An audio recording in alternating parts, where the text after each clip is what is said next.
Hi guys. Hello guys, Dominic and the ladies purse സിനിമ കണ്ടിപ്പോൾ ഇറങ്ങി.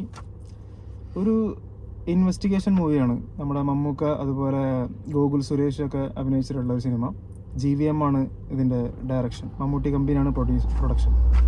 അപ്പോൾ അതിൻ്റേതായിട്ടുള്ളൊരു ചെറിയൊരു എക്സ്പെക്റ്റേഷൻ ഉണ്ടായിരുന്നു. പൊതുവേ ഈ സിനിമയ്ക്ക് ഒരു ലോ എക്സ്പെക്റ്റേഷൻ ഉള്ള ഒരു സിനിമയാണ്. അങ്ങനെ പോയി കണ്ടു. ഒരു കുഴപ്പമില്ല, ഒരു നല്ലൊരു ഫീൽ ഗുഡ് ഇൻവെസ്റ്റിഗേഷൻ ആയിട്ട് തോന്നി. വലിയൊരു സീറ്റഡ് ത്രില്ലറൊന്നുമല്ല, അല്ല ഒരു ഗ്രൗണ്ടഡ് ആയിട്ട് കഥ പറയുന്ന ഒരു സിനിമ. അത് കുറച്ച് കോമഡിയും കാര്യങ്ങളൊക്കെ ഉണ്ട്. ഒരു പ്രൈവറ്റ് ഡിറ്റക്റ്റീവായിട്ടാണ് മമ്മൂക്കൊക്കെ വരുന്നത്. മമ്മൂക്കയുടെ അസിസ്റ്റൻ്റായിട്ട് നമ്മുടെ ഗോകുൽ സുരേഷ്. ഒരു ഷെർലക് ഹോം ടൈപ്സ് ഓഫ് ക്യാരക്ടറാണ് മമ്മൂക്കയുടേത്. മറ്റാളൊരു വാട്സണും ഗോകുൽ സുരേഷ്. അങ്ങനെയുള്ളൊരു സിനിമ. എന്താ എൻ്റെ അഭിപ്രായം?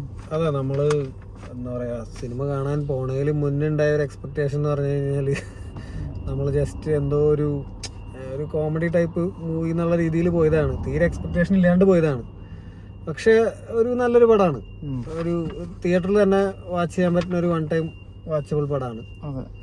പിന്നെ ഇതില് പെർഫോമൻസ് വരുമ്പോൾ മമ്മൂക്ക അടിപൊളിയായിട്ട് ചെയ്തിട്ടുണ്ട്. അതുപോലെ ഗോകുൽ സുരേഷും നല്ല സുരേഷും പുള്ളിക്ക് കിട്ടിയ ഒരു ലീഡ് റോൾ എന്നൊക്കെ പറയാം. റോള് ചെയ്തിട്ടുണ്ട് പുള്ളി. അതും നന്നായിട്ട് തന്നെ പുള്ളി ചെയ്തിട്ടുണ്ട്. കോമഡി. പിന്നെ ഇവര് ചില പഴയ സിനിമകളൊക്കെ കളിയാക്കിയിട്ടും അങ്ങനെ കുറച്ച് കോമഡീസ് ഒക്കെ വർക്കൗട്ട് ചെയ്തിട്ടുണ്ട്.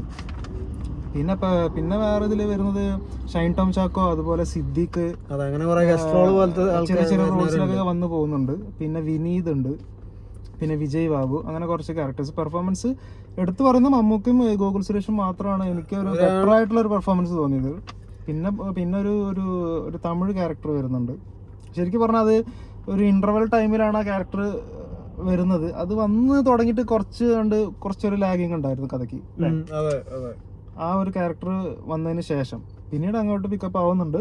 പിന്നെ ക്ലൈമാക്സിലും ഒരു നല്ലൊരു ട്വിസ്റ്റാണ്. പക്ഷെ ഞാനത് ശരിക്കും പറഞ്ഞാൽ ഞാൻ ഇൻട്രോവിന് ശേഷം തന്നെ ഞാനതൊരു ഗസ് ചെയ്തായിരുന്നു. കാരണം എന്താണെന്ന് വെച്ചാൽ ഓൾമോസ്റ്റ് സിമിലർ ഒരു ക്ലൈമാക്സ് ഉള്ള ഒരു സിനിമ തമിഴിൽ മുമ്പ് വന്നിട്ടുണ്ടായിരുന്നു, ഒരു ഇൻവെസ്റ്റിഗേഷൻ സ്റ്റോറി. അത് ഏതാണെന്ന് ഞാൻ പറയുന്നില്ല. കണ്ടിട്ടുള്ളവരുണ്ടെങ്കിൽ അത് താഴെ കമന്റ് ചെയ്യുക. ഞാൻ വെറുതെ സസ്പെൻസ് കളയുന്നില്ല. അത് നല്ലൊരു ട്വിസ്റ്റൊക്കെ തന്നെയാണ്.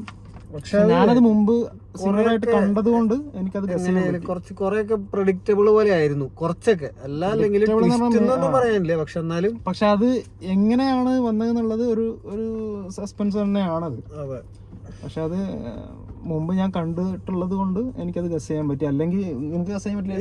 ഇല്ല, ഞാൻ അങ്ങനെ ഒരു പടം കാണാത്തതുകൊണ്ട് നമുക്കത് ഗസ് ചെയ്യാനൊന്നും പറ്റിയില്ല. പക്ഷെ കുറച്ച് കാര്യങ്ങള് ഇപ്പൊ എന്താ പറയാ, നമ്മള് ഇങ്ങനെ ഇരുന്ന് കാണുമ്പോ നമുക്ക് കുറച്ച് കാര്യങ്ങളൊക്കെ ചെറുതായിട്ട് പ്രൊഡിക്ട് ചെയ്യാൻ പറ്റും. ഇന്നാളെ കുറച്ച് സംശയങ്ങളൊക്കെ എന്റെ അടുത്തിരുന്ന ഇങ്ങനെ പറയുന്നത് തന്നെ ആയിരിക്കും. പക്ഷെ അത് എങ്ങനെയാണെന്നുള്ളതാണ് പ്രസന്റ് ചെയ്തതാണ്. ഒരു വെറൈറ്റി ആണ് സംഭവം. പക്ഷെ അത് കുഴപ്പമില്ല, നന്നായിട്ട് പോയി.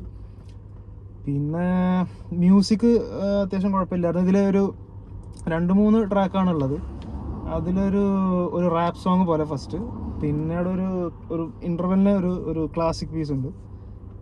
പിന്നെ ക്ലൈമാക്സിൽ ഒരു സോങ് ഉണ്ട്, അത് നല്ല രസമായിരുന്നു. ആ പാട്ട് കേൾക്കാൻ നല്ല രസമുണ്ടായിരുന്നു ക്ലൈമാക്സിൽ. പിന്നെ ആക്ഷൻ വരുന്നത് ഹാൻഡ് ടു ഹാൻഡ് കോമ്പാക്റ്റ് ആണ് കൂടുതലും വരുന്നത്. അതായത് നല്ലൊരു ഓവർ ദ ടോപ്പ് ആയിട്ടുള്ള ആക്ഷൻ സീക്വൻസസ് അല്ല. പക്ഷെ മമ്മൂട്ടിയുടെ വെറൈറ്റി ഡാൻസ്, ചെറിയൊരു ഡാൻസ് ഉണ്ട്. പല കാലങ്ങൾക്ക് ശേഷമാണ് മമ്മൂക്ക അങ്ങനെ ഒരു ഡാൻസ് ചെയ്യുന്നത് കാണുന്നത്. ചെറിയൊരു 1-2 സ്റ്റെപ്സ്, അത് നന്നായിരുന്നു. മൊത്തത്തിൽ ഒരു നല്ലൊരു ഫീൽ ഗുഡ് ഇൻവെസ്റ്റിഗേഷൻ ആണ്. ഒരു പ്രൈവറ്റ് ഡിറ്റക്റ്റീവിന്റെ, അത് ഒരു ലോക്കൽ സെറ്റപ്പിൽ ഗ്രൗണ്ടഡ് ആയിട്ടുള്ള ഒരു കഥ പറയുന്ന ഒരു സിനിമയാണ്. ശരിക്കും ഇത് പറഞ്ഞു കഴിഞ്ഞാൽ ഈ സിനിമയ്ക്ക് വേണമെങ്കിൽ സീക്വൽസ് ആയിട്ട് ഇങ്ങനെ ഇറക്കി പോവാം. ആ 2 ക്യാരക്ടേഴ്സിനെ വെച്ചിട്ട് ഒരു ഷെർലക് ഹോം സീരീസ് പോലെ ഒക്കെ ആയിട്ട് കോമഡി ആയിട്ട് ഇങ്ങനെ കൊണ്ടുപോകാൻ പറ്റുന്ന. ഇപ്പൊ ഇതൊരു ലേഡീസ് പേഴ്സിൽ നിന്ന് ഡെവലപ്പ് ചെയ്തിട്ടുള്ള ഒരു കേസായിട്ട് ഇങ്ങനെ പോകുന്നു. അടുത്തത് വേറെ കേസ് അറ്റൻഡ് ചെയ്യുമ്പോൾ കിട്ടുന്ന ഒരു സിനിമ. അങ്ങനെ ഒരു സ്റ്റോറി അങ്ങനെ ആയിട്ട് വേണമെങ്കിൽ സീക്വലായിട്ട് ഇറക്കി കൊണ്ടുപോകാം.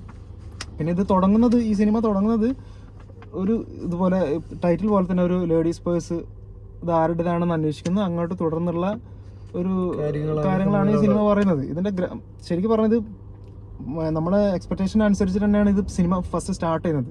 പിന്നെ ഗ്രാജുവലി ഇത് പിക്കപ്പ് ആയിട്ട് ഇതിന്റെ ഒരു ഗ്രാഫ് എന്ന് പറഞ്ഞാൽ ഇങ്ങനെ പോകുന്നതാണ് അല്ലേ. ലോ ലെവൽ തുടങ്ങി പിന്നെ പതുക്കെ നമ്മൾ രീതിയിലുള്ള ഒരു സിനിമയാണ്. അപ്പോൾ മൊത്തത്തിൽ കൊള്ളാം. ഒരു പ്രാവശ്യം സിനിമ തിയേറ്ററിൽ പോയി കാണാവുന്നതാണ്. മൊത്തത്തിലൊരു നല്ലൊരു സിനിമയാണ് അല്ലേ. അപ്പോൾ ഇതില് നമ്മൾ ഒരു റേറ്റിംഗ് എന്നുള്ള രീതിയിൽ കൊടുക്കുകയാണെങ്കിൽ ഔട്ട് ഓഫ് 5 നമുക്കൊരു എത്ര കൊടുക്കാം? ഞാനൊരു 3.8 കൊടുക്കും. 3.8. ഞാനൊരു 3.5 കൊടുക്കും. അതിനുള്ളൊരു സിനിമയുണ്ട്. അപ്പോൾ അതായത് ഒരു എബവ് ആവറേജ് എന്ന് വേണമെങ്കിൽ പറയാം നമുക്കുടെ പെർഫോമൻസ് ഒക്കെ വെച്ച് നോക്കുമ്പോൾ. അപ്പോൾ അങ്ങനെ അപ്പം അങ്ങനെ എന്നാൽ ശരി. അപ്പോൾ ബൈ.